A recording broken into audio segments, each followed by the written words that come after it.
आज क्रांतिवीर जन नायक धरती आबा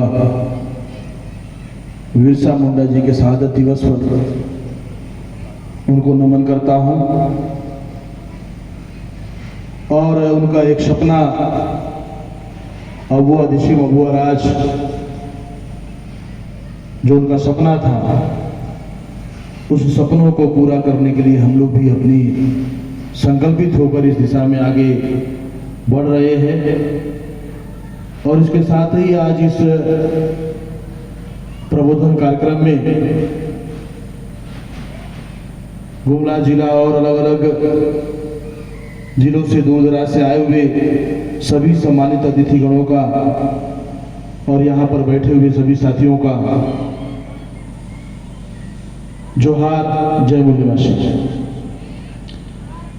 साथियों, आज बिरसा मुंडा जी की शहादत दिवस का जो कार्यक्रम है यह केवल झारखंड में ही नहीं बल्कि वामसेप के माध्यम से पूरे देश में और देश के बाहर भी जहां वामसेप के संगठन के कार्यकर्ता है वो आज बिरसा मुंडा जी के विचारों का चर्चा पर चर्चा और प्रबोधन कार्यक्रम कर रहे हैं। और आज के इस अवसर पर आज गुमला में यह जो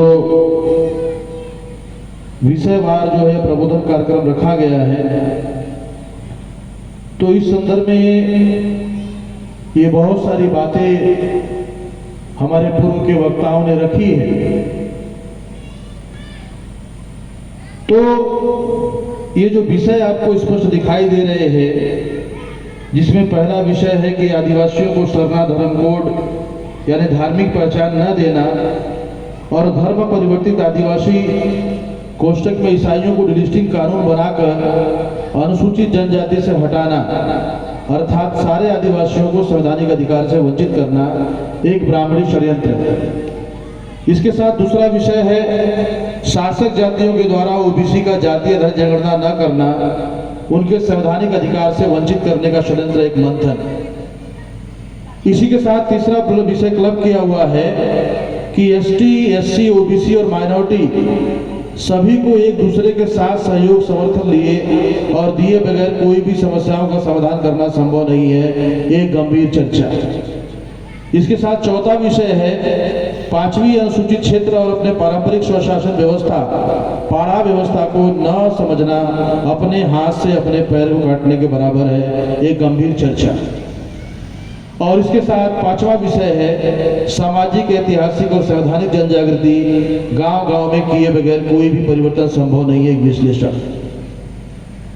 तो ये 5 विषयों पर आज हमारे पूर्व के वक्ताओं ने अपनी अपनी बातें रखी है। तो ये जो विषय आपको सामने दिखाई दे रहे हैं ये विषय परिणाम है।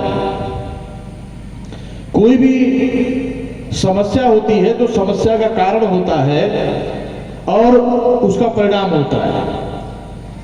तो भारत देश में अगर देखा जाए तो ज्यादातर लोग जो है समस्या के परिणाम पर काम कर रहे हैं। एक समस्या एक संगठन, दूसरी समस्या दूसरा संगठन, तीसरी समस्या तीसरा संगठन। ज्यादातर देश में ऐसा ही हो रहा है। तो ऐसा होने की वजह से जो परिवर्तन स्पष्ट रूप से दिखाई देना चाहिए वो परिवर्तन नहीं आता है और फिर वो हताश और निराश हो जाते हैं और फिर वो ऐसा कहते हुए मिलते हैं कुछ नहीं होगा। तो वामसेप जो इस देश में काम कर रहा है, वामसेप आज इस देश में 1972 से इसका कारवां शुरू हुआ, 1978 में इसका रजिस्ट्रेशन हुआ और आज 2024 तक लगभग 45 साल से ज्यादा का सफर तय करते हुए वामसेप ने पूरे देश में केवल किसी एक सामाजिक समूह का नहीं बल्कि एससी, एसटी, ओबीसी और माइनॉरिटी के सरकारी अधिकारी कर्मचारियों का राष्ट्रव्यापी संगठन बनाया। और यह संगठन आज की डेट में भारत के 32 राज्यों में है, 567 जिलों में है, 4000 तहसीलों में है, 2 लाख से अधिक गांवों तक इसकी शाखाएं काम कर रही है। तो वामसेप ने लगातार प्रबोधन के माध्यम से समस्या का कारण क्या है, वो कारण पर काम करने के लिए लोगों की मानसिकता को निर्माण किया। और केवल सरकारी अधिकारी कर्मचारियों का संगठन नहीं बनाया, बल्कि इसके पैरेलल राष्ट्रीय स्तर पे, जैसे आदिवासी का राष्ट्रीय आदिवासी एकता परिषद, अभी 7 अगस्त को राष्ट्रीय आदिवासी एकता परिषद के माध्यम से भारत बंद किया गया, यूनिफॉर्म सिविल कोड का जो मामला चल रहा था। अब पूरे देश में जब भारत बंद किया गया तो मोहन भागवत का स्टेटमेंट आता है कि 2024 तक अभी हम यूनिफॉर्म सिविल कोड लागू नहीं करेंगे। आप समझ सकते हैं कि भारत के अंदर उसके अलावा जितने भी आपसूट संगठन है, भारत मुक्ति मोर्चा, बहुजन क्रांति मोर्चा, राष्ट्रीय आदिवासी एकता परिषद या इसके जो भी सहयोगी संगठन है, इनके सहयोगी संगठन के अलावा ऐसा एक भी संगठन का नाम बताइए जो देश में आंदोलन करता हो और मोहन भागवत को उस पर जवाब देना पड़ता हो। तो मैं इसलिए ये बता रहा हूं क्योंकि हम लोग परिवर्तन करना चाहते हैं और यह परिवर्तन केवल गुमला में करने से नहीं होगा। अगर हम झारखंड के अंदर भी कर लेते हैं तो भी परिवर्तन नहीं होगा। ये जो हमारी गुलामी है, हमारी जो समस्या है, यह पूरे देश में है और अगर समस्या पूरे देश में है तो इसका परिवर्तन भी पूरे देश में राष्ट्रव्यापी स्तर पे करना होगा।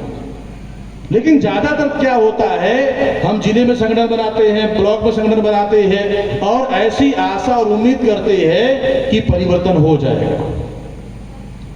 ये बातें मैं इसलिए बता रहा हूं क्योंकि जब तक संगठित शक्ति का निर्माण नहीं होगा आप परिवर्तन नहीं कर सकते। क्यों नहीं कर सकते? अभी बार बार जो बातें आई, मैं जितने भी वक्ताओं की बातें भी सुन रहा हूं, हर वक्ता के बात में एक बात जरूर आई कि ये जो जातियां बनी हुई है, जाति की जो व्यवस्था है, ये समस्या है। हम लोग भी मानते हैं समस्या है, लेकिन जाति क्या वास्तव में हमारी पहचान है, हमारी मूल पहचान है? तो जब हम इतिहास में जाते हैं, अध्ययन करते हैं, क्योंकि ये जो विषय आपको समझ में आए इसलिए मैं थोड़ा बैकग्राउंड बताना चाह रहा हूं। तो जब हम इतिहास में जाते हैं तो हमें पता चलता है कि भारतीय समाज को 4 वर्णों में विभाजित किया गया था, ब्राह्मण, क्षत्रिय, वैश्य, शूद्र। और जब उसके और ज्यादा आगे अध्ययन करते हैं तो जानकारी मिलता है कि भारत में जो आर्य बाहर से आए और भारत में जो रहने वाले लोग थे उस समय उनको अनार्य कहा गया और इनके बीच लड़ाइयां हुई।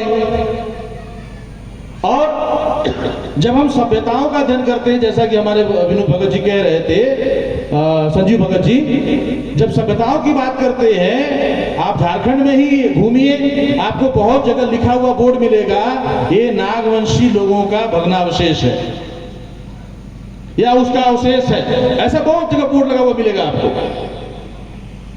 क्यों मिलता है ये सब? तो सभ्यताओं के अध्ययन से पता चलता है कि नागवंशी लोगों ने इस देश में सिंधु घाटी की सभ्यता का निर्माण किया, जो दुनिया की सबसे पुरानी सभ्यता है। और नागवंशी लोगों ने जिस सभ्यता का निर्माण किया, फिर उसके साथ बाहर से आए हुए लोगों ने उनके साथ युद्ध हुआ, लड़ाइयां हुई और उसके वजह से विभाजन हुआ समय समय पर। और नागवंशी लोग ही पूरे देश में अभी फैले हुए दिखाई देते हैं, जो वर्तमान में आपको अलग अलग जाति में दिखाई देते हैं। यानी अध्ययन करने से यह पता चलता है कि मूल सभी भारत में ये सभी नागवंशी लोग हैं और नागवंशी लोगों को ही ब्राह्मणों ने वर्तमान में जो अलग अलग जातिगत पहचान बनाई हुई है। यानी मूल हम एक ही है, मूल हमारा एक है, लेकिन इसकी जानकारी समाज को न होने की वजह से समाज अपने को अलग अलग जाति की पहचान से मानता है। अब उसमें अध्ययन करने में पता चलता है कि जो लोग बाहर से आए उन्होंने कभी अपने को आर्य कहा, कभी अपने को देव कहा, फिर कभी उन्होंने अपने को सुर पहचान बनाई, कभी अपने को देवता कहा और हमारे लोगों को अनार्य असुर, दैत्य, दानव, कितने नामों से पहचान जैसे बदलता रहा जो। तो इसलिए ये बात सही है कि जब तक हमारे समाज को उसका वास्तविक इतिहास पता नहीं चलेगा, क्योंकि किसी भी समाज का जो इतिहास होता है वो उसकी विरासत होती है, उसकी पूंजी होती है। और इसलिए ब्राह्मणों ने प्लान बनाकर हमारा जो वास्तविक इतिहास है उसको छुपाने का काम किया और उन लोगों ने हमारे इतिहास को दबाया, छुपाया। अब हमारे समाज को पता ही नहीं कि हम नागवंशी लोग हैं, और नागवंशी लोगों का भारत में इतिहास पढ़ाया जाता है, वो मार्शल लोग थे, लड़ाकू लोग थे। तो वर्तमान में जो अलग अलग जाति में लोग विभाजित दिखाई देते हैं वो भी लड़ाकू लोग हैं। तो ये बहुत सारे इतिहास का अध्ययन जानकारी न होने की वजह से भी हमारे बीच में जो दूरियां बनी हुई है, क्योंकि ब्राह्मणों ने ऐसी व्यवस्था बनाई। एक तो क्रमिक असमानता, क्योंकि सिंधु सिविलाइजेशन में हम नगर में रहते थे, जैसा आपने बताया हम शहरों में रहते थे। अगर हम विकसित नगरों में और शहरों में रहते थे तो जंगलों में कैसे आ गए, एक सवाल है। तो उसमें दिखाई देता है कि जब हम नगरों में थे, विकसित सभ्यता में रहते थे, तो बाहर के आए हुए लोगों के साथ युद्ध हुआ और युद्ध के साथ समय समय पर जो लड़ाइयां हुई उसके वजह से हमें जंगलों में जाने के लिए विवश हो गए। क्यों? क्योंकि उनका एक बहुत बड़ा हथियार है जो बाहर से आए हुए लोग हैं, आज भी है, छल करना, धोखा करना, हत्या करना। अभी बिरसा मुंडा जी का ही अगर उदाहरण लिया जाए तो ब्राह्मणों ने बिरसा मुंडा जी को मरवाने के लिए एक तो इनाम रखवाया, और इनाम रखने के बाद हमारा ही आदमी उस लालच में आने की वजह से उसने बता दिया, जानकारी दिया अंग्रेजों को। अंग्रेजों ने पकड़ा और पकड़ने के बाद उनको उनकी हत्या हुई, जेल के अंदर हत्या हुई। वहीं एक पैरेलल इतिहास मिलता है भगत सिंह का। अगर सरदार भगत सिंह का भी इतिहास पढ़िए आप तो उनको भी ब्राह्मणों ने ही पकड़वाया अंग्रेजों से, और जब वो उनको पकड़ लिया गया तो फांसी कल होनी थी, उनको एक दिन पहले ही फांसी दे दिया गया। यानी हमारे जितने भी आंदोलनकारी है, जब तिलका मांझी जी आंदोलन चला रहे थे, आंदोलन इन महाजनों, सेठ, साहूकारों के खिलाफ था, तो ब्राह्मणों ने कहा अंग्रेजों से ये आंदोलन आपके खिलाफ कर रहे हैं। क्योंकि हमारी भाषा अंग्रेजों को पता नहीं थी, अंग्रेजों की भाषा जो थी वो हम नहीं जानते थे, तो हमारे बीच में डायलॉग नहीं होता था, डायलॉग तो ब्राह्मण करते थे। तो ब्राह्मणों ने कहा ये आपके खिलाफ आंदोलन चला रहे हैं, तो उन्होंने, अंग्रेजों ने, हमारी उनसे लड़ाइयां हुई, तो तिलका मांझी जी को भी जब मारा गया, उसके बावजूद भी उनका आंदोलन जारी रहा, तो उसको आश्चर्य हुआ अंग्रेजों को, अरे ये तो लीडर को तो हमने मार दिया, फिर भी आंदोलन कैसे जारी है। तो उसने मजिस्ट्रेट कमेटी बनाई और जब उसका सर्वे किया गया तो उसको पता चला कि ये लड़ाई तो शेष साहूकारों के खिलाफ थी। तो उसके लिए फिर उन्होंने कानून बनाने का काम किया। तो बताना ये चाहते हैं कि इस देश में अगर समस्या पैदा करने वाला कारण है तो वो कारण जब तक रहेगा परिणाम आते रहेंगे, परिणाम आते रहेंगे। अगर हम समस्या को समाप्त करना चाहते हैं तो कारण को समाप्त करना होगा, कारण को दूर करना होगा, कारण को खत्म करना होगा। तो इतिहास में हम देखते हैं कि उन्होंने जब वर्ण व्यवस्था बनाई तो वर्ण व्यवस्था में क्या किया, सबसे पहला काम, हम सिंधु सिविलाइजेशन में, सिंधु घाटी सभ्यता में हमको सब कुछ का अधिकार खुद को था, हमें था। क्या अधिकार था? शिक्षा का, संपत्ति का, शस्त्र रखने और चलाने का, ये सारा अधिकार हमारे पास था। तब उन्होंने वर्ण व्यवस्था बनाई और कहा इससे इनको वंचित करना होगा। क्यों वंचित करना होगा? उनको मालूम था क्योंकि शिक्षा रहेगी तो ये जानकार रहेंगे, तर्क करेंगे, गुलामी स्वीकार नहीं करेगा। दूसरा, शस्त्र रहेगा तो जब तक इनके पास शस्त्र रहेगा ये गुलामी स्वीकार नहीं करेंगे, लड़ेगा जब तक शस्त्र रहेगा। तीसरा, संपत्ति रहेगी तो व्यक्ति के पास संपत्ति जब तक रहता है तब तक वह किसी गुलामी स्वीकार नहीं करता। यानी उनको ये मालूम था कि अगर हमको इनको गुलाम बनाना है तो ये तीन अधिकार से अगर इनको हम समाप्त कर देते हैं तो इनको गुलाम बनाया जा सकता है। तो उन्होंने प्लान बनाया, वर्ण व्यवस्था बनाई और उस व्यवस्था के अनुसार वंचित किया। तो इसके अगेंस्ट में सबसे पहले भारत में तथागत बुद्ध ने जब अपना आंदोलन शुरू किया, उनको बोध गया में, बिहार में जो भी है, वहां जब उनको ज्ञान प्राप्त हुआ तो बुद्ध ने अपने पहला उपदेश जो है सारनाथ में दिया, जो वाराणसी में है।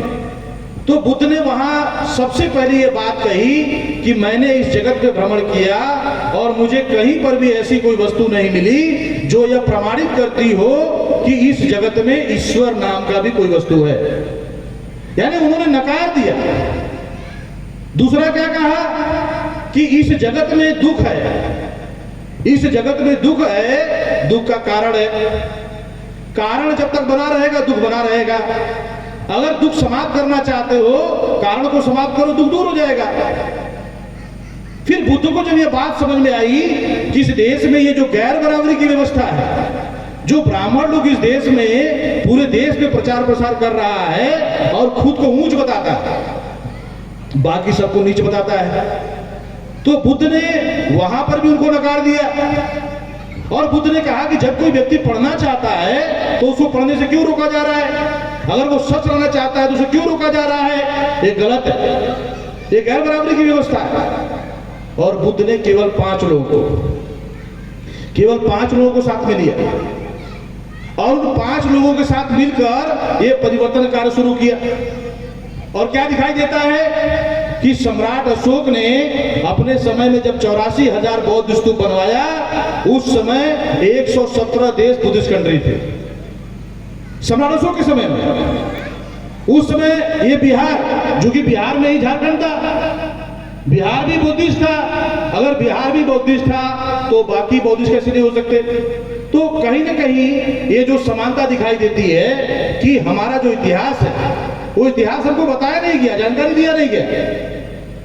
तो बुद्ध की क्रांति की वजह से जब लोगों को पता चला कि ये ब्राह्मण जो है ये असमानता को मानता है, भेदभाव को मानता है, छुआछूत को मानता है, गैर बराबरी को मानता है, तो बुद्ध की जागृति की वजह से जब उनको दोस्त दुश्मन की पहचान हुई, क्या पहचान हुई? हमारा दोस्त कौन है, हमारा दुश्मन कौन है? तो सारे लोग इकट्ठा हुए, जिनको वर्ण व्यवस्था में शूद्र कहा गया, वो सारे लोग इकट्ठा हुए और उन्होंने अपनी व्यवस्था बनाई। और उसका परिणाम यह हुआ कि बुद्ध की क्रांति के बाद सम्राट अशोक, चंद्रगुप्त मौर्य, राजा वीरभद्र, ना जाने ऐसे कितने राजाओं का निर्माण हुआ, लोग राजा बने जो है। तो मैं बताना यह चाहता हूं कि इस तरीके से परिवर्तन का कार्य, बुद्ध खुद राज परिवार से थे, लेकिन उनको क्या समझ में आया? बुद्ध ने कहा संपत्ति सबसे बड़ा दुख का कारण है, जितना ज्यादा संपत्ति उतना ज्यादा दुख। तो बुद्ध ने नकार दिया उसको, जो है राज व्यवस्था को छोड़ दिया और खुद भिक्षु बन गए और भिक्षु बनकर लोगों को पूरे देश में घूम घूम कर जगाने का काम किया। तो ये जो वर्ण व्यवस्था के विरोध में जब हमारी व्यवस्था निर्माण हुआ, हमारे लोग शासक हुए, तो पुष्यमित्र शुंग नाम के ब्राह्मण ने बृहद की हत्या की। अब अगर वो बृहद की हत्या नहीं करते तो क्या हमारी राज व्यवस्था खत्म होती? नहीं होती। तो बृहद की हत्या करने के बाद उसने अपनी राज व्यवस्था बनाई और क्या किया? ये जो आज वर्तमान में हमको अलग अलग जाति में हम दिखाई दे रहे, तो बुद्ध बृहद ने उसकी बृहद की हत्या की पुष्यमित्र शुंग ने, और वर्ण व्यवस्था में जो शूद्र थे उनको 6,743 जाति के टुकड़ों में विभाजित किया और व्यवस्था बनाई क्रमिक असमानता की, यानी एक जाति का व्यक्ति दूसरी जाति में शादी विवाह नहीं करेगा। तो ये आज भी है, एक जाति का दूसरे जाति पर एक विश्वास नहीं है। इतने जागृति के परिणाम स्वरूप बाद भी अगर हमारा व्यक्ति कोई जागृत भी होता है तो क्या करता है? एक जाति का संगठन बनाता है, महापुरुषों को भी जाति में डिवाइड करता है और एक जाति का संगठन बना के काम करता है। तो जब आप एक जाति का संगठन बना के काम कर रहे हैं और परिवर्तन भी चाहते, कैसे होगा? कैसे होगा परिवर्तन? तो इसलिए परिवर्तन करने के लिए हमको एक गोल बनाना पड़ेगा, एक विचारधारा बनानी पड़ेगी जिससे इससे लोग बाहर निकल कर आए। इस बात को डॉक्टर अंबेडकर ने भी कहा कि जाति हमारी सबसे बड़ी गुलामी का कारण है। अगर जाति को हम समाप्त नहीं करते हैं, ये हमारी गुलामी बनी रहेगी। तो इस तरीके से ये समय समय पर जो आंदोलन चले, हमारे महापुरुषों ने चलाया, उसके वजह से ये संघर्ष लगातार आगे बढ़ रहा है। और ये संघर्ष शुरू कब से हुआ? जब से दिक्कू ये ब्राह्मण बाहर से आए और आज है, और जब तक ये रहेंगे तब तक ये संघर्ष हमारा जारी रहेगा, तब तक जारी रहेगा, क्योंकि ये अपने आदत से बाज आने वाले नहीं है। इस तरीके से हमारे महापुरुषों ने जो आंदोलन चलाया, उस आंदोलन के परिणाम स्वरूप 26 जनवरी 1950 को भारत का संविधान मिला। हमको पढ़ने का अधिकार नहीं था, हमको नौकरी करने का अधिकार नहीं था, एमपी एमएलए बनने का अधिकार नहीं था, लेकिन उस संविधान में हमको बहुत सारा अधिकार दिया गया। और जो ये 5वीं 6वीं अनुसूची की बात हो रही है, इस बात को भी भारतीय संविधान बनाने वाले लोगों ने माना कि ये जो हम अलग अलग सामाजिक समूह में बिखरे हुए हैं, जो संविधान के अनुसार जो है 6000 से ज्यादा जातियां थी, उन जातियों को 4 भागों में जोड़ा, एससी, एसटी, ओबीसी और माइनॉरिटी। अब जो काम चल रहा है कि ये जो 4 भाग में हम जुड़ गए हैं, अब ये 4 भाग में जुड़कर एक पहचान, क्या हम भारत के मूल निवासी है। अगर ये पहचान समाज में प्रस्थापित होती है तो ये हमारा इस देश में जो जाति के नाम पर हमको उन लोगों ने गुलाम बना के रखा हुआ है, जाति के नाम पर हर कदम पर हमारा संघर्ष होता है। अगर हमारा बच्चा स्कूल में पढ़ने जाता है, जैसे ही मालूम हो गया सामने वालों को फला जाति का है, वैसा व्यवहार शुरू हो जाता है। आप बस में सफर करो, ट्रेन में सफर करो, हवाई जहाज में सफर करो, मुख्यमंत्री बन जाओ, क्या हो रहा है? क्या जाति के नाम पर हमारे साथ भेदभाव नहीं हो रहा है? हो रहा है कि नहीं हो रहा है? तो क्यों हो रहा है? क्योंकि हम जाति को पकड़े हुए, हम जाति छोड़ना नहीं चाहते। अगर हम जाति को पकड़े रहेंगे, इसका मतलब हम गुलामी को पकड़े रहेंगे। अगर गुलामी को पकड़े रहेंगे, एक तरफ आप गुलामी को भी पकड़े हो, दूसरी तरफ चाहते हो हमारा समाधान भी होना चाहिए, कैसे होगा? तो इसलिए ये जाति हमारे लिए सबसे बड़ा षड्यंत्र है। ये हमारी गुलामी के लिए बनाया गया है। आप किसी को बंदूक के बल पे, तलवार के बल पर बहुत दिन तक गुलाम बना के नहीं रख सकते हो, लेकिन एक ऐसी विचारधारा, एक ऐसी गुलामी की विचारधारा अगर आपके दिमाग में डाल दिया जाए, तो जब तक उस विचारधारा के बारे में आपको जानकारी नहीं होगी, तब तक आप उससे बाहर नहीं निकल सकते। तो ये हमें क्या कहते हैं? ये कहते गर्व से कहो हम हिंदू है, हमको हिंदू भी कह रहे हैं और हमारे मुंह पर पेशाब भी करते हैं। ये हमको हिंदू भी कहते हैं, और फिर अगर हमारा कोई बच्चा एग्जामिनेशन देता है तो जैसे उनको पता चलता है ये एससी ओबीसी का है, उसका नंबर कम कर देते हैं, उसको फेल कर देते हैं। क्या है? यानी हम हिंदू कब हैं? जब मुसलमानों को लड़ाई करनी है, अपना खून बहाना है, अपना सर फुटवाना है, मोर्चा निकालना है, लाठी चलाना है, जिंदाबाद मुर्दाबाद करना, हम अव्वल दर्जे के हिंदू हैं। लेकिन जब हम शिक्षा की बात करते हैं, हम रोजगार की बात करते हैं, हम अपने हिस्सेदारी की बात करते हैं, तब हम हिंदू नहीं हैं। इसका मतलब क्या है? कि वो हिंदू के नाम पर हमारा इस्तेमाल कर रहे हैं। ये बात इस देश के एससी एसटी ओबीसी को समझ में ना आए, इसलिए उनके जितने भी संवैधानिक अधिकार है वो खत्म करने के लिए काम कर रहे हैं। खत्म कैसे कर रहे हैं? जैसे रजिस्ट्री का मामला है। अब हमारा आदिवासी समाज में जो लोग है वो क्या सोचता है? एक धड़ा क्या सोचता है? नहीं नहीं, ये ईसाई बन गया, बाहर करो, सारा फायदा ये ले रहा है, ऐसा सोचता है।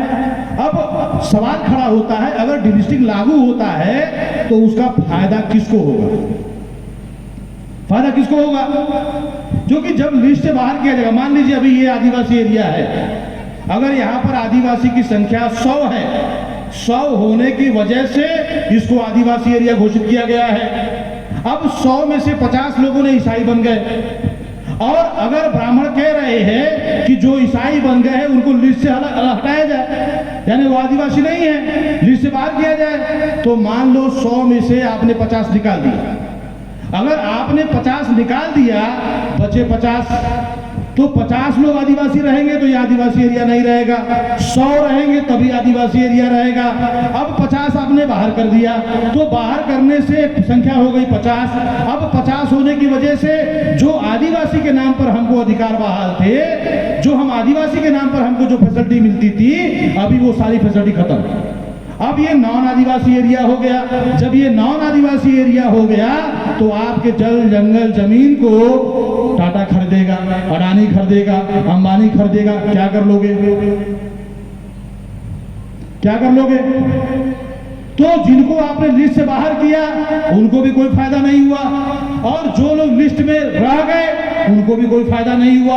यानी दोनों के पिछवाड़े पर लात मारी और क्या कहा, ये बाहर हो जाएंगे तुम्हारा भला होगा।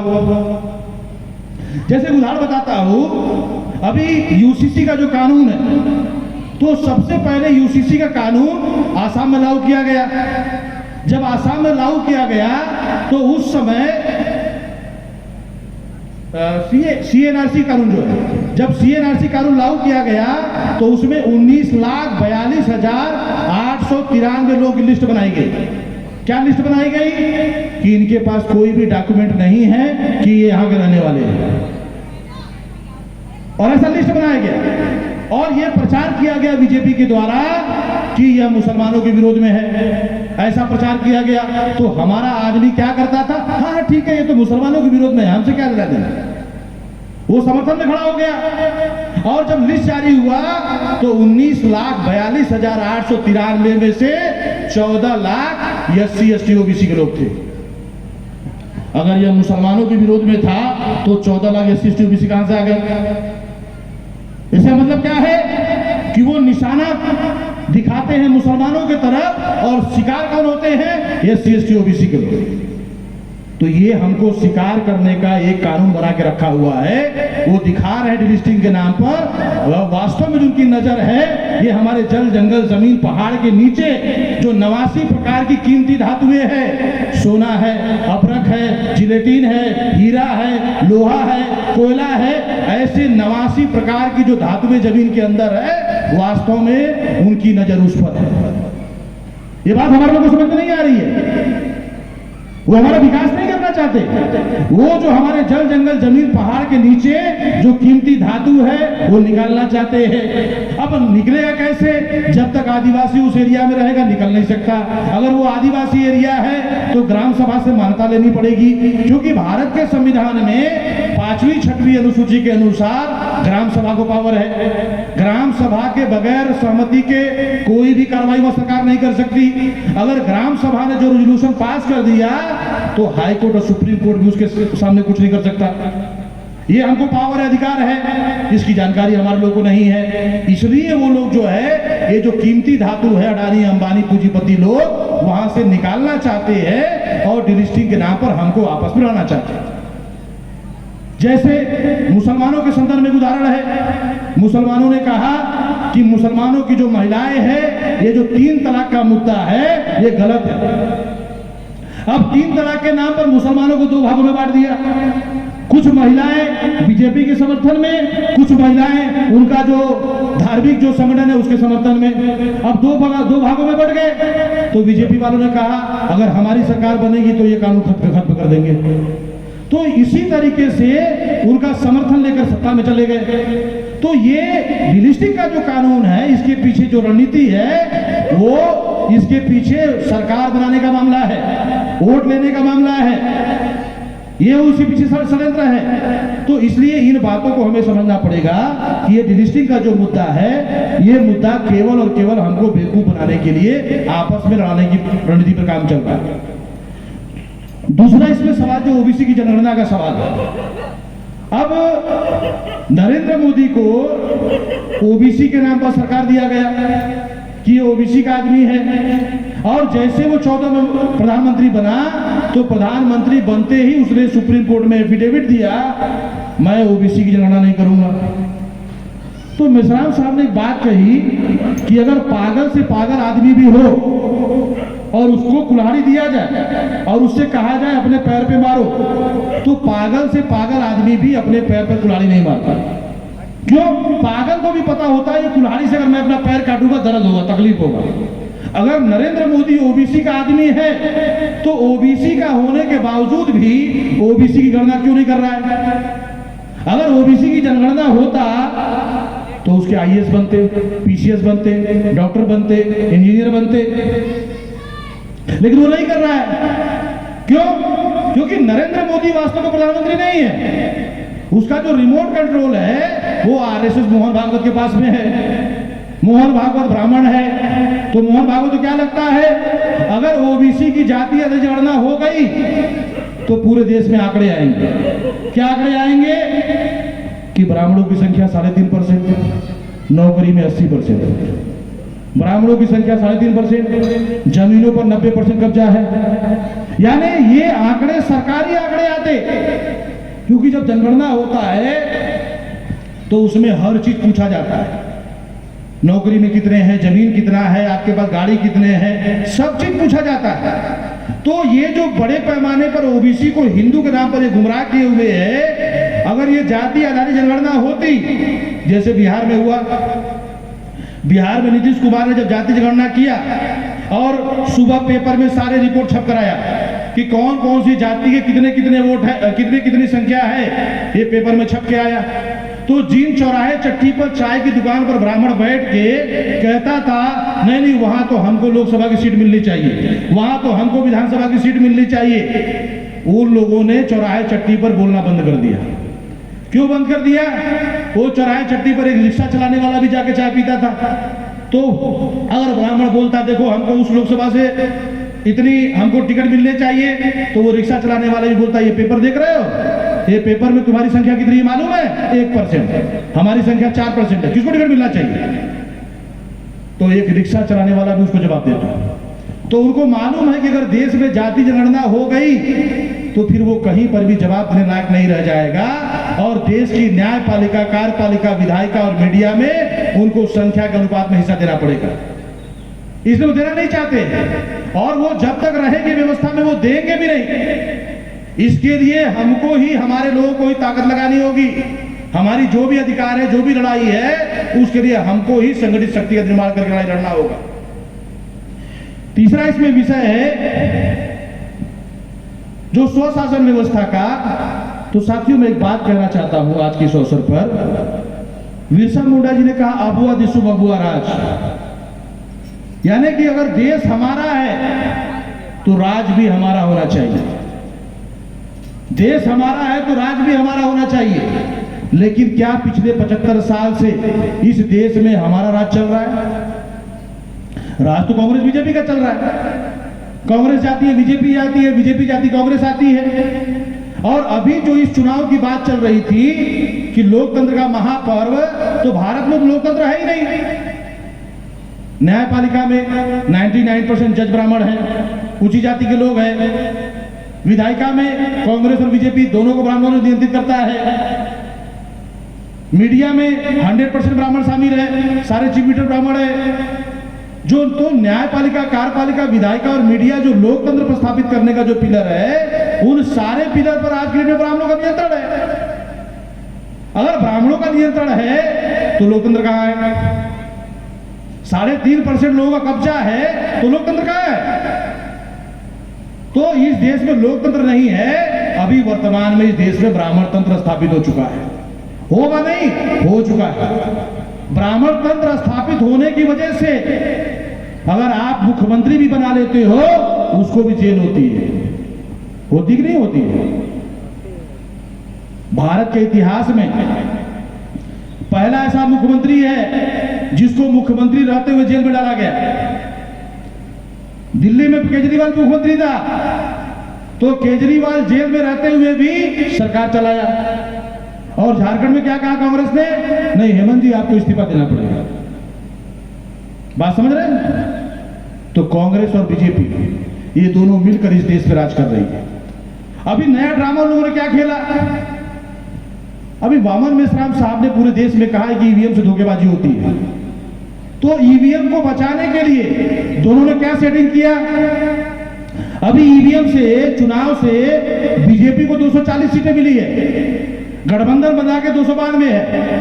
अब बीजेपी को 240 सीटें और कांग्रेस को 99 सीटें। अगर ये दोनों सीट आप मिलाते हो तो मिला के होता है 339। यानी कांग्रेस और बीजेपी को, जो गठबंधन छोड़ दो, केवल कांग्रेस और बीजेपी को मिलाकर सीटें हैं 339। पूरे देश में सीटें मिलाकर होती है 543। अब 543 में से अगर कांग्रेस और बीजेपी का मिला दिया जाए तो 339 हो गया, और बचता है कितना? 204। और अगर हम सरकार बनाना चाहते हैं तो हमको चाहिए 272 प्लस। यानी क्या उन लोगों ने चालाकी किया? चालाकी किया कि हमको ईवीएम को बचाना है, तो ईवीएम को बचाने ईवीएम रहना चाहिए, ईवीएम हटना नहीं चाहिए। इसलिए बीजेपी ने और कांग्रेस ने मिलकर प्लान किया और कुछ सीटें कांग्रेस ने ले ली, कुछ सीटें बीजेपी ने ले ली। लेकिन सरकार कांग्रेस और बीजेपी के नेतृत्व के बगैर नहीं बननी चाहिए। तो पिछले 70-75 साल से यही तो हो रहा है, या तो कांग्रेस गठबंधन की सरकार या बीजेपी गठबंधन की सरकार। अब देश में 85% वोट हमारे, 85% वोट हमारे, लेकिन हम बगैर कांग्रेस और बीजेपी की सरकार बना नहीं सकते। तो ये ईवीएम में बड़े पैमाने पर ईवीएम के द्वारा चुनाव करवाया गया, ईवीएम को बचाया गया। और 4 जून को रिजल्ट जब आया तो नरेंद्र मोदी क्या बोल रहा है, अरे वो ईवीएम वाले जिंदा है या मर गए? मैं तो सोचा था कि ईवीएम वाले लोग अर्थी निकालेंगे। तो साथियों, मैं बताना ये चाहता हूं कि नरेंद्र मोदी जी, ईवीएम हटा लो, आपको पता चल जाएगा सच्चाई क्या है। लेकिन वो ईवीएम नहीं हटाना चाहते, क्योंकि ईवीएम के बगैर वो चुनाव जीत नहीं सकते। अगर ईवीएम नहीं होता तो क्या होता? हो सकता था जेएमएम की 14 गठबंधन, जेएमएम पार्टी की केवल सीटें हो सकता है 14 में 10 आ जाती, 8 आ जाती। उधर नीतीश को सीटें ज्यादा मिल जाती, लालू को सीटें मिल जाती, उत्तर प्रदेश में सपा और बसपा को ज्यादा सीटें मिल जाती। ऐसा होता, यानी क्षेत्रीय पार्टियों को ज्यादा सीटें मिलती। और ऐसा भी हो सकता अगर ईवीएम के बगैर चुनाव होता कि ये सारे बैकवर्ड पार्टियां एससी एसटी ओबीसी की मिलकर कांग्रेस और बीजेपी के बगैर भी सरकार बना लेती। ऐसा भी हो सकता था, लेकिन उनको मालूम था ऐसा नहीं होना चाहिए। अगर ऐसा हुआ तो पूरे देश पर ब्राह्मण जो राज कर रहा है, ये ब्राह्मण का राज खत्म हो जाएगा। क्योंकि अगर उनकी सरकार आएगी तो वो जाति जनगणना कराएंगे, तो जाति जनगणना कराएंगे तो संख्या के अनुपात में सबको हिस्सा देना पड़ेगा। इसलिए ये जाति जनगणना वो होने नहीं देना चाहते हैं, वो करना भी नहीं चाहते हैं। और अगर हमको संविधान ही लागू नहीं होगा तो 5वीं 6वीं अनुसूची का अधिकार कहां से मिलेगा? तो इसलिए हम अगर डिमांड करते रहेंगे तो हमारा डिमांड पूरा होने वाला नहीं है। हमको कमांड करना होगा, नियंत्रण करना होगा। नियंत्रण के लिए क्या करना होगा? तो वामसिक ने प्लान बनाया कि हमें इस देश में जन आंदोलन करना होगा। जन आंदोलन के सिवाय हमारे पास दूसरा कोई भी रास्ता नहीं है। अभी चुनाव हो रहे हैं, चुनाव से आप नेता बदल रहे हो, पार्टी बदल रहे हो, सत्ता बदल रहे हो, पर व्यवस्था नहीं बदल रही है। व्यवस्था नहीं बदल रही है। समस्याएं खत्म होने की बजाय और बढ़ती चली जा रही है। महंगाई बढ़ती चली जा रही है, बच्चों को फीस महंगा होता चला जा रहा है, राशन महंगा होता चला जा रहा है। आदमी जिएगा कैसे? तो इसलिए अगर हम चाहते हैं कि हम और हमारा भविष्य बचना चाहिए तो हमको क्या करना होगा? इस देश में एससी की पिटाई हो रही है, आदिवासी की पिटाई हो रही है, ओबीसी की पिटाई हो रही है। और धर्म के नाम पर, चाहे वो मुस्लिम हो, चाहे सिख हो, चाहे ईसाई हो, चाहे लिंगायत हो, चाहे जैन हो, चाहे बुद्धिस्ट हो, चाहे सरना को मानने वाले लोग हो, सबकी पिटाई हो रही है। तो ये जो पिटाई हो रही है, ये अलग अलग पिटाई जिसकी हो रही है, पिटाई करने वाला एक है, वो सबकी बारी बारी से पिटाई कर रहा है। तो ये अलग अलग पिटाई खाने वाले लोग अगर इकट्ठा हो जाते हैं तो हम लोग इस देश में मिलजुल कर एक बड़ा परिवर्तन कर सकते हैं। तो इसके लिए जितने भी एससी एसटी ओबीसी माइनॉरिटी के संगठन हैं, उनको एक मंच में इकट्ठा होना पड़ेगा। अगर हम इकट्ठा होते हैं तो ही परिवर्तन होगा। इसलिए आज की डेट में जो वामसेप और वामसेप के जितने भी सहयोगी संगठन है पूरे देश में, अभी तीसरा मोर्चा बनाने की बात की क्यों किया? अभी रिजल्ट सामने, आप हालात देख रहे हैं। तो अगर एससी एसटी ओबीसी माइनॉरिटी के सारी पार्टियां मिलकर अगर लड़ाई लड़ते तो रिजल्ट कुछ और होता। तो इसलिए एससी एसटी ओबीसी माइनॉरिटी के लोग अगर एक मंच पर इकट्ठा होते हैं तो ही परिवर्तन हो सकता है, क्योंकि ये समस्या पूरे देश में है। और यह समस्या अगर पूरे देश में है तो जब तक हम राष्ट्रव्यापी स्तर का संगठन निर्माण नहीं करते तब तक ये परिवर्तन होने वाला नहीं है। और जब तक हम इकट्ठा नहीं होते तो बिरसा मुंडा जी का सपना कैसे पूरा होगा, जिन्होंने कहा अबुआ दिसुम अबुआ राज, देश हमारा है, राज विदेशी लोगों का है। तो ये जो विदेशी लोगों का राज चल रहा है, पहले अंग्रेजों का राज चल रहा था, उसके पहले मुगलों का था, मुगल चले गए, अंग्रेज चले गए, और ये जब तक रहेगा तब तक हमारी समस्या बनी रहेगी। अगर ब्राह्मण भी इस देश से चला जाएगा हमारा कोई नुकसान नहीं है। क्या नुकसान नहीं है? ब्राह्मण कभी खेत में हल नहीं चलाता, कभी मजदूरी नहीं करता, कभी मेहनत नहीं करता, तो उसके जाने से हमें कोई नुकसान नहीं है। इसलिए हमको अभी आने वाले समय में इस देश में गांव-गांव में जागृति करना होगा, और एक गांव में कम से कम 50, अधिकतम 250 लोगों को तैयार करना होगा। अगर हम लोग ऐसा करते हैं और ऐसा 6 लाख गांवों तक करते हैं तो क्या होगा? 6 लाख गांव गुड़े 50, यानी 50 लोग हो गए 3 करोड़। अगर 250 लोग को तैयार करते हैं तो 6 लाख इंटू 250 होगा 15 करोड़। इस देश में परिवर्तन करने के लिए हमें कम से कम 3 करोड़, अधिकतम 250 से 15 करोड़ की जरूरत है। अंग्रेजों की संख्या, अंग्रेजों के विरोध में गांधी ने 11 लाख अंग्रेज थे, उसके विरोध में 11.25 लाख लोगों को गांधी ने सड़कों पर उतारा और कहा अंग्रेजों भारत छोड़ो। गए कि नहीं गए? क्यों गए? क्योंकि अंग्रेज विदेशी थे। अंग्रेजों ने जल जंगल जमीन पर कब्जा किया हुआ था, वो जुल्म अत्याचार कर रहे थे, तो उसके अगेंस्ट में गांधी जी ने कहा अंग्रेजों भारत छोड़ो। क्यों? तुम विदेशी हो। तो जिस तरीके से अंग्रेज विदेशी थे वैसे भी ब्राह्मण भी विदेशी है। ब्राह्मण भी जल जंगल जमीन पर कब्जा कर रहे हैं, देश की व्यवस्था पर कब्जा किए हुए हैं और हमारे साथ जुल्म अत्याचार कर रहे हैं। तो आने वाले समय में इस देश में हमें जागृति करना होगा। ब्राह्मण विदेशी है, ये बात गांव-गांव तक पहुंचाना होगा, और अगर हम ये पहुंचाते हैं तो इस देश में एक आंदोलन खड़ा होगा। क्या? जैसे अंग्रेजों भारत छोड़ो उसी तरह से ब्राह्मणों भारत छोड़ो। क्यों? क्योंकि ब्राह्मण हमारे साथ जुल्म अत्याचार कर रहे हैं, हमारे विरोध में पॉलिसी बना रहे हैं और हमारे सारे अधिकार खत्म करने का काम कर रहे हैं। तो इसलिए अभी इस देश में ब्राह्मणों से आजाद हुए बगैर हमारे किसी भी समस्या का समाधान होने वाला नहीं है। इसलिए ये जो ब्राह्मण है विदेशी है, इन विदेशी ब्राह्मणों से हमको आजादी लेनी होगी, और भारत के संविधान में किसी भी विदेशी को वोट देने का अधिकार नहीं है। ये कानून बना हुआ है। यूनाइटेड नेशन जो ऑर्गेनाइजेशन है यूएनओ, वहां पर कानून है कोई भी विदेशी किसी भी देश में जाके रह सकता है लेकिन राज नहीं कर सकता। ब्राह्मण राज कर रहा है। तो ऐसे बहुत सारे सबूत है। अभी डीएनए के आधार पर प्रमाणित हो चुका है ब्राह्मण भारत के रहने वाले लोग नहीं है, विदेशी लोग हैं। और अगर हम जब तक इन विदेशी लोगों के खिलाफ देश में मोर्चा नहीं खोलते हैं तब तक हमारी किसी भी समस्या का समाधान होने वाला नहीं है। क्योंकि आज जितने भी संगठन चल रहे हैं, जितनी भी पार्टियां चल रही है, आज की डेट में उन सारे संगठनों में सारी पार्टियों ने घुसपैठ कर चुके हैं। आपके झारखंड में देख लीजिए, घुसपैठ कर चुके हैं। झारखंड में जेएमएम में घुस गया, उत्तर प्रदेश में समाजवादी पार्टी और बीएसपी में घुस गया, जितनी भी पार्टियां हैं, बिहार में घुस गया। और केवल घुसा नहीं हुआ है, वो जो चाह रहे हैं वही निर्णय हो रहा है। जब ब्राह्मण ही निर्णय कर रहे हैं, फिर हमें शासक बनाने का निर्णय क्यों करेंगे? हमारे बच्चों को शिक्षा रोजगार मिलना चाहिए, ऐसा निर्णय क्यों करेंगे?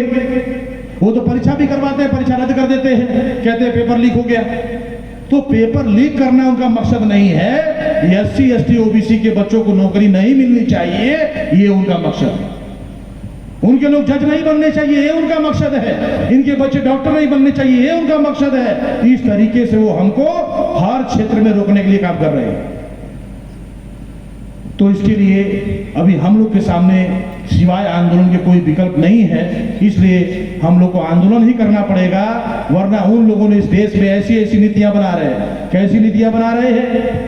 अभी कोरोना का समय चल रहा था तो नरेंद्र मोदी ने कहा अगर आप वैक्सीन नहीं लगवाओगे राशन नहीं मिलेगा, आप वैक्सीन नहीं लगवाओगे आपको सैलरी नहीं मिलेगा। और उस समय चूंकि हमारा डॉक्टरों का भी संगठन है, हमारे डॉक्टरों के संगठन ने जब उस पर सर्वे किया, जांच किया, रिसर्च किया, तो पता चला ये वैक्सीन दवा नहीं जहर है, इसके साइड इफेक्ट आएंगे, लोगों को मरने जैसी घटनाएं घटेंगी। तो हमारा डॉक्टरों के संगठन ने वीडियो बनाकर लाइव आकर कहा कि जितने संगठन के कार्यकर्ता है कोई कार्यकर्ता वैक्सीन नहीं लगवाएगा।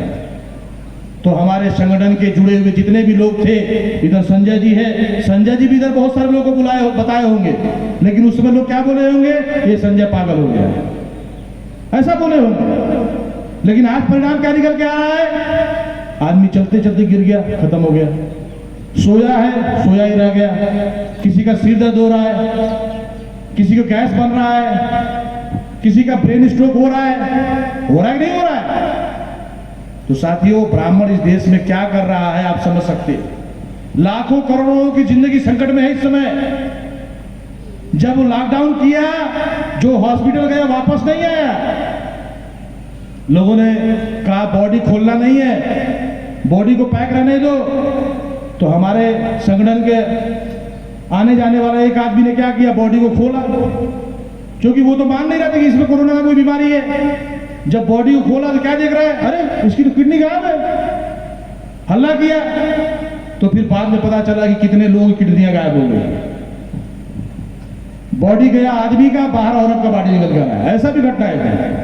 तो साथियों, वो लोग मानव अंग की तस्करी कर रहे हैं, गाय की तस्करी कर रहे हैं, बोलते हैं गाय हमारी माता है, और जितने भी देश में बूचड़ खाने हैं सारे ब्राह्मणों के।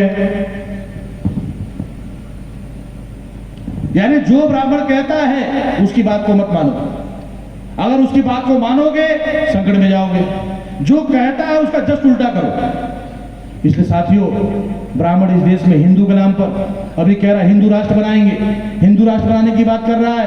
अभी हिंदू के नाम पर राम मंदिर बनाया अयोध्या में, और जब राम मंदिर बना रहा था तो कोर्ट ने कहा भाई इसमें पैसा बहुत आएगा, तो इसका कमेटी बना लो, इसका मालिक कौन होगा। तो 22 ब्राह्मणों ने अपना नाम भेजा, उसमें 21-22 साल का भी एक ब्राह्मण है, उसको भी उसमें मालिक बनाया गया। जिसने कभी एक ढेला तक नहीं चलाया, हिंदू के नाम पर एक झंडा तक नहीं उठाया, एक मोर्चा तक नहीं निकाला, ऐसे 22 ब्राह्मणों ने अपना नाम दिया और कहा हम इस मंदिर के मालिक हैं। अभी मालिक वो है, कहां है हिंदू। अगर हम भी हिंदू है, ब्राह्मण भी हिंदू है, तो हमको अवसर देता है उसमें। तो साथियों, हम हिंदू नहीं हैं, इस भ्रम से हम जितना जल्दी निकल जाए उतना जल्दी हमारा आंदोलन आगे बढ़ेगा।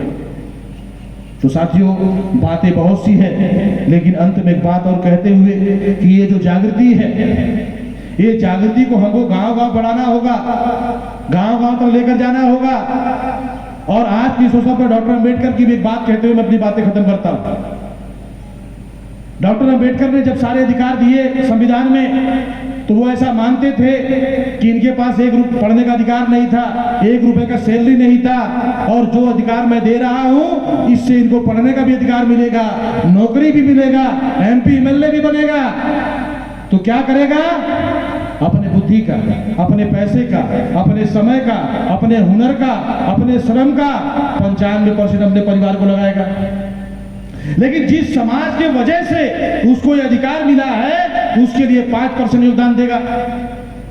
लेकिन लोगों ने क्या किया, 5% ईमानदारी से समाज का हिस्सा देने की बजाय, क्योंकि अगर आपको आदिवासी के नाम पर नौकरी लग गई तो आदिवासी में केवल अकेले की संख्या नहीं है, 7.5% लोगों की संख्या है, 7.5 करोड़ लोग की संख्या है, तब परसेंटेज बना 7.5%। हो सकता था 7.5 की जगह अगर 1 करोड़ होते तो 1% बनता, तो आप नौकरी में नहीं जाते। यानी समाज के गिनती के आधार पर आपको हिस्सा मिला, समाज की गिनती के आधार पर आपको पढ़ने का अधिकार मिला, समाज की गिनती के आधार पर आपको नौकरी करने का अधिकार मिला। और आपने क्या किया, समाज को पे बैक करने की बजाय अपनी जिंदगी जीना शुरू कर दी। उसका परिणाम क्या हुआ, अनपढ़ लोगों ने आंदोलन चलाया, पढ़े लिखे लोग नहीं थे, तन पर कपड़े भी पूरे नहीं है, खाने की कोई रोटी की व्यवस्था भी नहीं थी, जंगल में रह रहकर भूखे रहकर लड़ाई लड़ी, आंदोलन चलाया, तो हमारे लिए खाने, रोटी, कपड़ा, मकान की व्यवस्था किया। अनपढ़ लोगों ने, जिनके तन पर कपड़े नहीं थे, आज सूट बूट टाई आ गया, हमारे लोग पहनकर बहुत इतराते, तो उन्होंने आंदोलन चलाया, हमारा इतना बड़ा परिवर्तन हुआ। और जब हम सूट बूट टाई और नौकरी वाले हो गए, तो हम लोगों ने समाज का जो हिस्सा समाज को देना चाहिए था वो देने का काम नहीं किया। तो परिणाम क्या हुआ, बाप नौकरी करके रिटायर्ड हो रहा है और बच्चा पढ़ लिख कर डिग्रियां लेकर रोड पे नौकरी खोज रहा है, परीक्षा दे रहा है, मिल नहीं रहा है। अरे अनपढ़ लोगों ने दिया, अनपढ़ लोगों ने दिया और पढ़े लिखे लोगों ने ऐसी व्यवस्था की कि पढ़े लिखे जो नौकरी में जाने वाले लोग थे उन्होंने अपने बच्चों को रोड पर लाकर खड़ा कर दिया। तो साथियों, इसलिए डॉक्टर अंबेडकर ने कहा कि मुझे मेरे समाज के पढ़े लिखे लोगों ने धोखा दिया। यानी पढ़े लिखे लोगों को धोखेबाज कहा कि ये पढ़े लिखे लोग धोखेबाज लोग हैं, इनकी वजह से समाज का ऐसा हश्र हो रहा है। अगर ये लोग समाज को जगाने का काम करते, समाज बनाने का काम करते, तो ये ऐसी जो समस्या निर्माण हुई, ये निर्माण नहीं होती। इसलिए साथियों, जो पढ़े लिखे लोग हैं उनकी जवाबदेही है। इसलिए वामसेप ने पढ़े लिखे लोगों का संगठन बनाया और पूरे देश में अधिकारी कर्मचारियों को इकट्ठा किया। और आज पूरे देश में ये जो सरकारी अधिकारी कर्मचारी लोग मिलकर अपने सैलरी का पैसा, अपने घर के हिस्से का पैसा 5% समाज को, संगठन को देते हैं। उस पैसे से हम लोग पूरे देश का आंदोलन चला रहे हैं।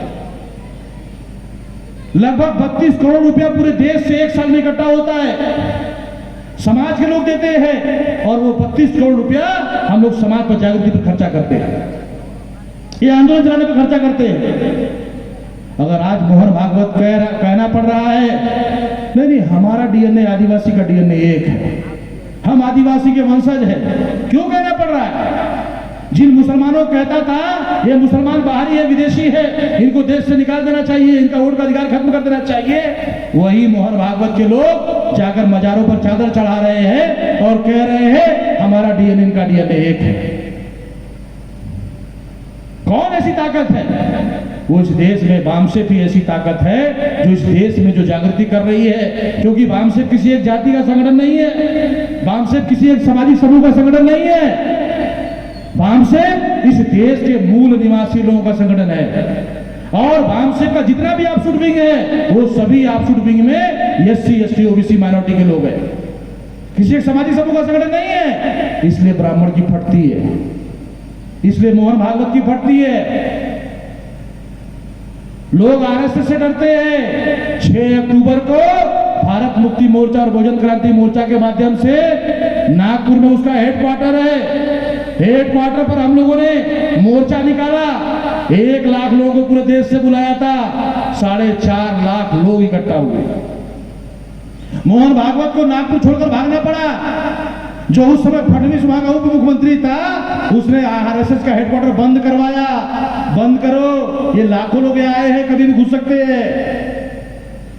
तो साथियों, इतनी बड़ी शक्ति का जो निर्माण आज पूरे देश में दिखाई देता है, ये संगठित शक्ति का, इसको तैयार करने में 47 साल वामन मेश्राम साहब 18 साल की उम्र से, जब उनकी उम्र 18 साल थी, तब से प्रचारक के रूप में काम कर रहे हैं और अभी भी कर रहे हैं। 65 साल उम्र हो गई है, लेकिन आज भी वो डेली प्रतिदिन पूरे देश में घूमते हैं। आज यहाँ कार्यक्रम खत्म, कल दूसरे जिला में, परसों तीसरे राज्य में, पूरे देश में घूम रहे हैं 65 साल की उम्र में। हमारा 18 साल 22 साल के नौजवान को अगर आज कार्यक्रम हो रहा है तो कल जाके दिन भर सोएगा, लेकिन वामन मेश्राम सोता नहीं है, वो सफर में ही सोते हैं। क्यों? हमें मूल निवासियों को आजाद करना है। ये कोई चुनाव लड़ने का मामला नहीं है, सत्ता लेने का मामला नहीं है। डॉक्टर अंबेडकर ने कहा कि हमारी लड़ाई सत्ता और संपत्ति के लिए नहीं है, संपूर्ण आजादी के लिए है। अगर हम आजाद हो जाते हैं तो अपने भविष्य का फैसला करने का अधिकार हमको मिलेगा। आज हम सोच सकते हैं लेकिन पूरा नहीं कर सकते। आज भी हम इस देश में गुलाम हैं। तो इसलिए इस गुलामी का एहसास जितना जल्दी हमारे लोग को होगा, उतना जल्दी इस देश में जन विद्रोह होगा, जन आंदोलन होगा। और जन आंदोलन होगा तो ही हमारी हजारों समस्याओं का समाधान होगा। चुनाव से हमारी समस्याओं का समाधान होने वाला नहीं है। तो इसलिए साथियों, बातें बहुत सी हैं, लेकिन आज इस अवसर पर इतनी ही बातें कहते हुए कि जितने भी कानून ये बनाए जा रहे हैं, चाहे वो डिलिस्टिंग का मामला हो या ओबीसी की जनगणना नहीं की जा रही है या हमारा 5वीं 6वीं अनुसूची नहीं लागू किया जा रहा है, अगर ये होता तो हम आजाद हो जाते। क्योंकि डॉक्टर अंबेडकर ने संविधान में ऐसी व्यवस्था बनाई है कि अगर वो केवल वो अधिकार बहाल कर दे तो हम आजाद हो जाएंगे। उनको मालूम है, इसलिए वो हमको अधिकार देना नहीं चाहते। अगर इस एरिया में 5वीं 6वीं अनुसूची लागू हो गया होता अगर हेमंत जी ने सरकार बनते ही 5वीं 6वीं अनुसूची लागू कर दी होती तो आज उनको जमीन के मामले पर जेल नहीं जाना पड़ता। अरे जब जमीन ही आदिवासी का है तो नॉन आदिवासी को बेचने का सवाल ही पैदा नहीं होता। तो बहुत सारी बातें हैं साथियों, इसलिए ये विदेशी जहां जहां रहेगा वो हमारे लिए समस्या पैदा करेगा। इसलिए हमको जीवन के हर क्षेत्र से इनको बाहर करना होगा। हमारे मूल निवासी लोगों का संगठन बनाना होगा, मूल निवासी लोगों की ताकत बनानी होगी। और ये जो 3.5% ड्यूरेशन विदेशी है, आने वाले समय में इस देश में इनसे मुक्ति और आजादी का आंदोलन चलाना होगा। और इसको चलाने के लिए आप लोग कार्य करेंगे। बस इतनी बातों को मैं अपने कहते हुए अपनी बातों को यहीं विराम देता हूं। जोहार, जय मूल निवासी।